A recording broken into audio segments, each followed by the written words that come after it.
नमस्कार, स्वागत है आप सभी विद्यार्थियों का आपके अपने YouTube प्लेटफॉर्म उदय एजुकेशन और उदय स्टडी क्लासेज में। विद्यार्थियों, इस वीडियो में बात करेंगे कक्षा 8वीं के सामाजिक विज्ञान के पेपर के बारे में, जो कि आपके आने वाले अर्धवार्षिक और बोर्ड परीक्षा की दृष्टि से काफ़ी इम्पोर्टेंट रहने वाला है और आप सभी विद्यार्थियों के लिए वरदान साबित होने वाला है। तो आप सभी विद्यार्थियों से निवेदन रहेगा, वीडियो को अंत तक देखिएगा, वीडियो को लाइक कर दीजिएगा। अभी तक आपने उदय स्टडी और उदय एजुकेशन को सब्सक्राइब नहीं किया है तो चैनल को भी सब्सक्राइब जरूर कर लीजिएगा, क्योंकि आपके एग्ज़ाम तक सारे विषय के पेपर यहाँ पे अपलोड किए जाएंगे, जो कि आपके एग्ज़ाम की दृष्टि से 101% इम्पोर्टेंट रहने वाले हैं और आपके एग्ज़ाम में ऐसे ही पेपर आने वाले हैं। तो इसके लिए आपको चैनल को सब्सक्राइब करना पड़ेगा और इस वीडियो को पूरा का पूरा अंत तक देखना पड़ेगा। अगर ये पेपर आपको चाहिए, यानी डाउनलोड करना है आपको, तो भी मैं आपको बताऊंगा कहाँ पे कैसे आप डाउनलोड करेंगे। तो इसके लिए वीडियो के बीच में या फिर अंत में मैं कहीं पे भी बता सकता हूँ कि ये पेपर कहाँ पे मिलेगा। इसके लिए आपको वीडियो को पूरा का पूरा देखना पड़ेगा। विद्यार्थियों, वीडियो को अंत तक देखिएगा और सारे के सारे प्रश्न हैं आपके एग्जाम की दृष्टि से इम्पोर्टेंट रहेंगे। चलिए, पहला प्रश्न आपकी स्क्रीन पे है कि निम्न प्रश्नों का उत्तर सही विकल्प का चुनाव करके दीजिए। यानी आगे वाले जितने भी प्रश्न आ रहे हैं इनके उत्तर है आपको अवसाद के रूप में जो आगे कोष्टक बना होगा उसके अंदर देने होंगे। तो इसका पहला प्रश्न देखिए कि निम्न में से धात्विक खनिज हैं। धात्विक का मतलब क्या होता है विद्यार्थियों? ऐसा खनिज जिसके अंदर धातु के अंश पाए जाते हैं उन्हें धात्विक खनिज कहा जाता है। तो इनमें से धात्विक खनिज कौन सा है? लोह, चूना पत्थर, कोयला या फिर अभ्रक। तो विद्यार्थियों, इसका सही आंसर क्या हो जाएगा? लोह है, ये क्या है? एक धात्विक खनिज है। तो ऑप्शन नंबर आ रहेगा इसका सही उत्तर। चलिए, दूसरा प्रश्न देखिए इसमें कि जब खनिजों को बाहर निकालने के लिए गहन कूपों की खुदाई की जाती है तो उसे कहा जाता है? आखनन, प्रवेदन, कुपकी या फिर विकृत खनन। विद्यार्थियों, क्या कहते हैं? इसका आंसर है ना, आप सभी को वीडियो के कमेंट बॉक्स में बताना है। यानी आपको ऐसे सेकंड लिख रहा है, फिर उसके बाद में जो अ है तो अ, ब है तो ब, ये आप कमेंट में लिखिएगा ताकि मुझे भी पता चल सके कि आपकी तैयारी कैसी है। चलिए, इसका तीसरा देखिए, ब्रिटिश भारत का इतिहास पुस्तक के लेखक थे लॉर्ड कर्जन, जेम्स रेनेल, जेम्स मिल, डलहौजी। तो ब्रिटिश भारत का इतिहास, इसको इंग्लिश में बोले तो ए हिस्ट्री ऑफ ब्रिटिश इंडिया। इस पुस्तक के लेखक हैं जेम्स मिल थे विद्यार्थियों। तो ऑप्शन नंबर ग रहेगा इसका सही आंसर। जिन भी विद्यार्थियों ने ऑप्शन नंबर ग का चुनाव किया है उनका भी सही आंसर है। चलिए, अगला प्रश्न है कि नील विद्रोह हुआ था 1871 में, 1860, 1859 या फिर 1849 में। तो विद्यार्थियों, इसका भी आंसर आप सभी को क्या करना है? वीडियो के कमेंट बॉक्स में बताना है। तो यहाँ पे देखिएगा, यहाँ पे 10 नहीं है, यहाँ पे आपको लिखना है प्रश्न 3। ठीक है, इस तरह से 3 लिखना है, फिर उसके बाद में इसका आंसर दे देना है।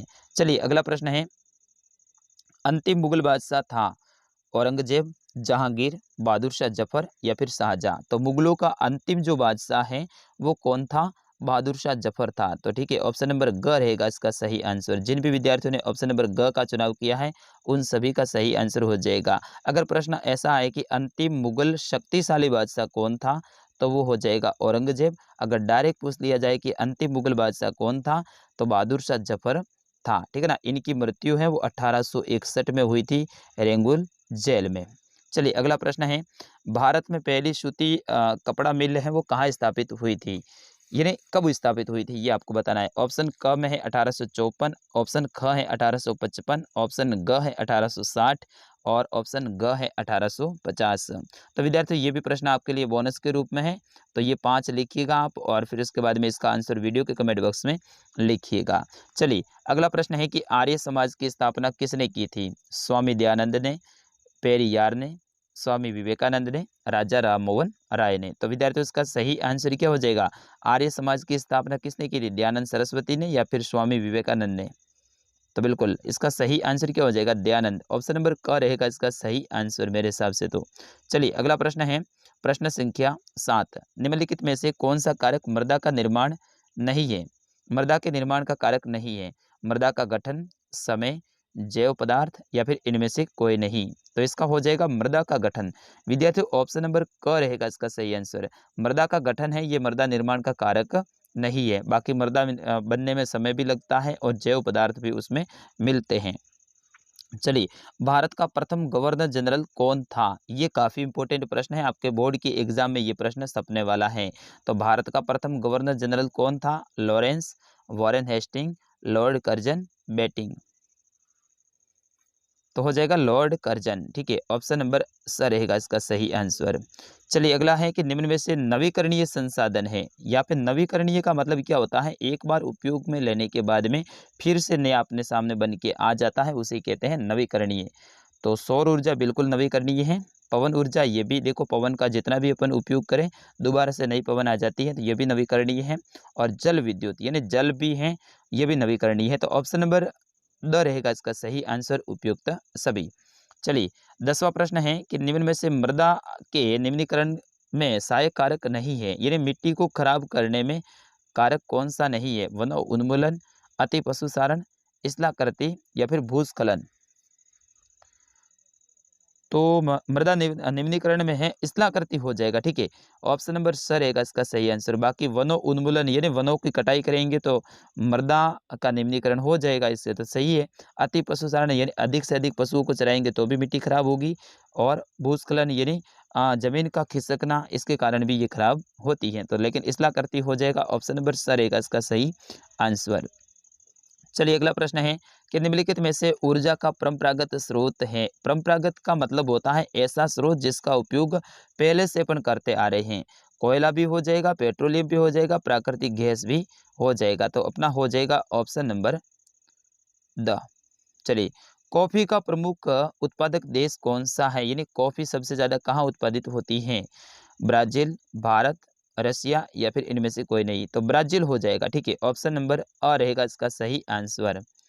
अब ये आगे वाले जितने भी प्रश्न हैं ये अपने कोई ज़्यादा इंपॉर्टेंट है नहीं, लेकिन इसमें देखिए ये प्रश्न ठीक है, द्वितीय क्रियाओं को किस नाम से जाना जाता है, द्वितीय क्रियाएं। तो द्वितीय क्रियाएं होती हैं उससे अपन उद्योग कह सकते हैं। ठीक है, उद्योग कह सकते हैं, ऑप्शन नंबर और रहेगा इसका सही आंसर। प्राथमिक में क्या होता है, खेती वगैरह होती है, ये होती है प्राथमिक में, और उद्योग होती है ये द्वितीयक होती है, और बाजार तक या फिर परिवहन के द्वारा अपन पहुंचाते हैं तो वो होती है तृतीयक क्रिया। अगला देखिए, रेशम कीटों के वाणिज्यिक पालन से संबंधित हैं, तो ये वो हो जाएगा सेरिकल्चर। ठीक है, रेशम कीट सेरिकल्चर, ऑप्शन नंबर अ रहेगा इसका सही आंसर।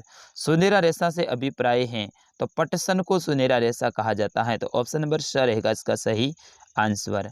अब आगे वाले जो प्रश्न हैं वो है आपके रिक्त स्थान से संबंधित, यानी खाली स्थान से संबंधित। रिक्त स्थान की पूर्ति कीजिए। इसमें पहला देखिए, लोग एक राष्ट्र के सबसे बड़े खाली जगह होते हैं। तो लोग एक राष्ट्र के सबसे बड़े हैं वो संसाधन होते हैं, तो यहाँ पे आप क्या लिखोगे, संसाधन। अगला देखिए, समानता का अधिकार एक मौलिक अधिकार है। ठीक है, मौलिक यहाँ पे लिख सकते हैं मौलिक अधिकार। ठीक है, फिर उसके बाद में खाली जगह लोकसभा में सत्ताधारी दल का मुखिया होता है। लोकसभा में सत्ताधारी दल का मुखिया होता है प्रधानमंत्री। ठीक है, तो यहाँ पे आप लिख देना प्रधानमंत्री। भारत के सभी लोग कानून की नज़र में बराबर होते हैं, तो यहाँ पे आप लिख सकते हैं कानून। ठीक है, इसमें लिखोगे कानून। और लास्ट में है कि हैदर अली और टीपू सुल्तान खाली जगह के शासक थे, तो ये थे मैसूर के शासक। ठीक है, मैसूर, हैदर अली और टीपू सुल्तान है ये मैसूर के शासक थे। चलिए अगला प्रश्न है, सतत पोषणीय विकास क्या है। अगला प्रश्न है, सतत पोषणीय विकास क्या है।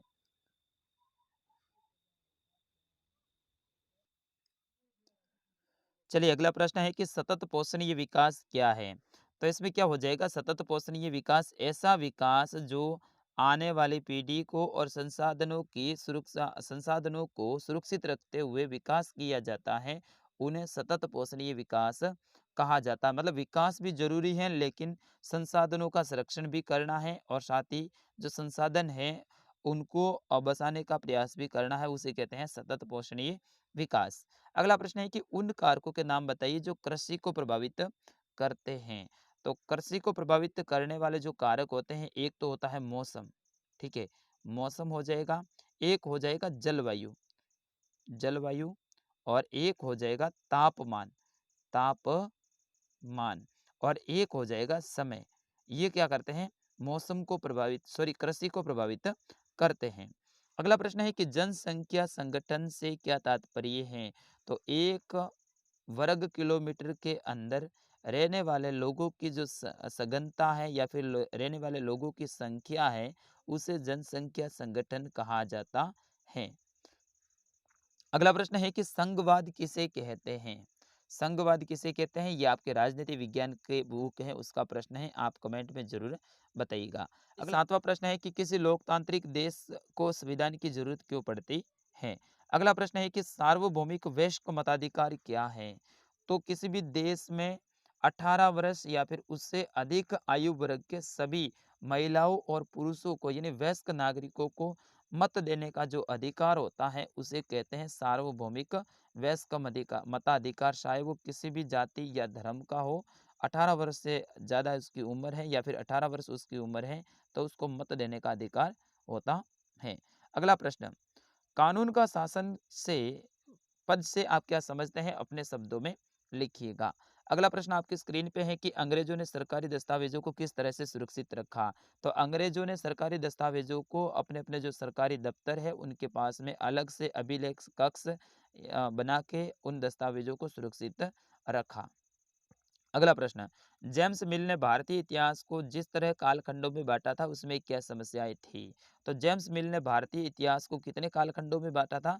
3 कालखंडों में बांटा था। एक तो हिंदू, एक मुस्लिम और एक ब्रिटिश। ये 3 कालखंडों में जेम्स मिल ने भारतीय इतिहास को बांटा था। इसमें उन्होंने कहा था कि भारत में है हिंदू और मुस्लिम आपस में लड़ते रहते हैं, इनके बीच में भेदभाव हैं और यहाँ पे तानाशाह का राज चलता है। इस तरह से खूब सारी बातें बना-बना के उसने कही थी जो कि सरासर गलत है और उन्होंने धर्म के आधार पे यहाँ पे भारतीय इतिहास को बांटा था, जबकि यहाँ पे धर्म के आधार पे कोई ऐसा इतिहास नहीं था। अगला है कि यूरोपीय व्यापारी कंपनियां भारत की तरफ क्यों आकर्षित हो रही थी? क्योंकि भारत में उनको व्यापार की अपार संभावनाएं दिख रही थी। इसके साथ ही भारत की जो मलमल के कपड़े हैं वो विख्यात थे। इसके साथ ही यहाँ से वो मसाले, काली मिर्च, इलायची आदि को भी खरीदना चाहते थे। इसीलिए यूरोप के व्यापारी हैं वो भारत की तरफ है लगातार आकर्षित हो रहे थे। अगला प्रश्न है कि बंगाल के नवाब और ईस्ट इंडिया कंपनी के बीच में किन बातों पर विवाद थे? तो यहाँ पे ये जो बड़ा है इसका उत्तर तो मैं इतना नहीं बता पाऊंगा। अगला प्रश्न है कि दिकुओं से आदिवासियों के गुस्से के क्या कारण थे? दिक्कू कौन थे? अंग्रेज थे। क्योंकि आदिवासियों को लगता था कि उनकी जो दशा और स्थिति ऐसी जो बनी हुई है ये दिकुओं के कारण ही है। दिकुओं ने ही उन्हें जंगल से बाहर निकाल दिया है और उन्हें विवश कर दिया है। बाकी जंगलों के अंदर रहकर वो अपना जीवन आराम से चला रहे थे। इस कारण से उनको लगता है उनकी जो ये स्थिति हुई है ये सब दिकुओं के कारण यानी अंग्रेजों के कारण ही हुई है। इस कारण से आदिवासी उनके ऊपर उस समय पे गुस्से पे थे। चलिए प्रश्न संख्या 15, 5 तरीके दीजिए जिससे आप ऊर्जा को बचा सकते हैं। ऐसे 5 तरीके आपको बताना है जिसमें आप ऊर्जा को बचा सकते हैं। ये प्रश्न है 16वां, ये वेरी वेरी इंपॉर्टेंट है, स्टार लगा दीजिएगा क्योंकि आपके एग्जाम में ये प्रश्न सपने वाला है। परंपरागत और गैर परंपरागत ऊर्जा के स्रोत में क्या अंतर है? इनको है ना सारणी बना के आपको लिखना है। अगला प्रश्न है कि धात्विक और अधात्विक खनिज किसे कहते हैं? कोई 4-4 उदाहरण दीजिए। ऐसे खनिज जिनके अंदर धातु के अंश पाए जाते हैं और ऊष्मा के सुचालक होते हैं उन्हें धात्विक खनिज कहा जाता है। जबकि अधात्विक ऐसे खनिज जिसके अंदर धातु के अंश नहीं पाए जाते हैं और वो ऊष्मा के सुचालक नहीं होते मतलब ऊष्मा के कुचालक होते हैं, उन्हें अधात्विक खनिज कहते हैं। धात्विक खनिज में जैसे आप सीसा, जस्ता, तांबा, लोहा ये आप लिख सकते हैं। जबकि अधात्विक में चूना पत्थर, जिप्सम, ठीक है ना, ग्रेनाइट ये आप लिख सकते हैं। चलिए अगला प्रश्न है कि निर्वाह कृषि और गैर निर्वाह कृषि में क्या अंतर है? निर्वाह कृषि वो कृषि होती है जिसमें किसान अपने परिवार के भरण पोषण और पालन पोषण के लिए करता है और उसका केवल और केवल उद्देश्य होता है अपने परिवार का पेट भरना यानी परिवार का भरण पोषण करना। जबकि गैर निर्वाह में यहाँ पे अधिक श्रम की आवश्यकता होती है और साथ ही यहाँ पे अधिक मेहनत के साथ में अधिक औजारों के साथ में ये खेती की जाती है। इस तरह से आप लिख सकते हैं। अगला प्रश्न है कि स्थानांतरित कृषि क्या है? इस कृषि की प्रमुख हानियां बताइए। तो स्थानांतरित कृषि ऐसी होती है किसी भी भूखंड के जो जंगल होता है उसको काट के वहाँ पे साफ करके उन पेड़ पौधों को वहाँ पे जलाने के बाद में उनकी राख को मिट्टी के अंदर मिलाया जाता है और वहाँ पे खेती करते हैं। जब तक भूमि के अंदर उर्वरक क्षमता बनी रहती है लगभग 3-4 साल तक, तब तक वो उसी जगह पे खेती करते हैं। जब भूमि के अंदर ताकत यानी उर्वरक क्षमता कम हो जाती है तो उस जगह को छोड़ के वो दूसरी जगह पे चले जाते हैं। फिर से ऐसे पेड़ों को काटते हैं, उन्हें जलाते हैं, मिट्टी के अंदर मिलाते हैं राख को और फिर वहाँ पे खेती करते हैं, तो उन्हें स्थानांतरित कृषि कहा जाता है। इस कृषि की प्रमुख हानियाँ ये हैं कि जंगलों के अंदर जो जंगल है, तो जंगली जानवरों का आवास नष्ट हो जाता है। जंगल को काटने से कई सारे पशु पक्षी हैं, उनके भी घर नष्ट हो जाते हैं, और पेड़ कटते हैं तो ऑक्सीजन की कमी भी हो सकती है। चलिए अगला प्रश्न है 20वां, कृषि आधारित उद्योग और खनिज आधारित उद्योग में क्या अंतर है? इनके बारे में आपको लिखना है, ये भी काफ़ी बड़ा इसका उत्तर है। और अंतिम प्रश्न है कि विश्व में जनसंख्या के असमान वितरण के क्या-क्या कारण हैं? आपको 5 कारण है वो लिखने हैं। तो विद्यार्थियों, ये था कक्षा 8 का सामाजिक विज्ञान का पेपर। आपने अंत तक देखा और आपने पूरे पेपर को आराम से समझ लिया होगा। अब जो मैंने शुरुआत में आपसे वादा किया था कि ये पेपर की पीडीएफ आपको मिलेगी, तो बिल्कुल अब मैं आपको बता रहा हूँ कि पीडीएफ कहाँ पे मिलेगी। ये पीडीएफ मिलेगी हमारी वेबसाइट पे। विद्यार्थियों, हमारी वेबसाइट है, उसका नाम है उदय स्टडी .com। वहाँ पे आपको मिलेगा राजस्थान जीके का ऑप्शन, उसके ऊपर आपको क्लिक करना है और वहाँ पे लिखा होगा कक्षा 8 सामाजिक विज्ञान पेपर डाउनलोड। तो उसके ऊपर आप क्लिक कर देना, सीधा ही पेपर आपके डाउनलोड हो जाएगा, आपके फ़ोन में आ जाएगा। अगर ये उदय स्टडी वगैरह आपको सर्च करना नहीं आता है, तो इसी वीडियो के डिस्क्रिप्शन में इसकी लिंक दे रखी है, सीधा ही उसके ऊपर आप क्लिक करो, सीधा ही आप पेपर के ऊपर पहुँच जाएंगे और वहाँ पे डाउनलोड का नो ऑप्शन आएगा, उसके ऊपर क्लिक कर देना, सीधा ही डाउनलोड हो जाएगा।